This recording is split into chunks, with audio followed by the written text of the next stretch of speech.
ман аз Москав дуздида шудаам.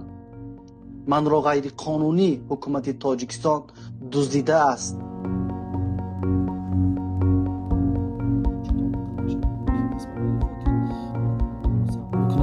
Ки агар мабодо ман дар телевизиони давлатии Тоҷикистон ё аз тариқи ягон шабакаҳои ютубӣ баромад кунам ки ман дар Тоҷикистон ҳастам, бо хоҳиши худам омадам, ин гапҳо ҳама дурӯғ ҳастанд. ман ҳеҷ гоҳ ба хоҳиши худам Тоҷикистон намеравам. ҳеҷ гоҳ.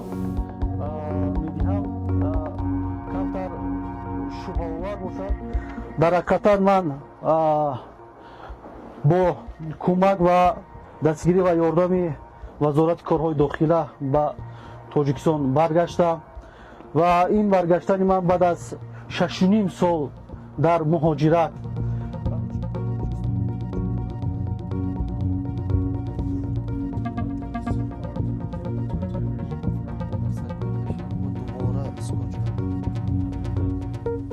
вақте ки ман дар мошин шиноидам, дар дастам завола задан, баъдан шурӯъ кардан скотчро гирифтану дар ҳамин чизи ман печонидан.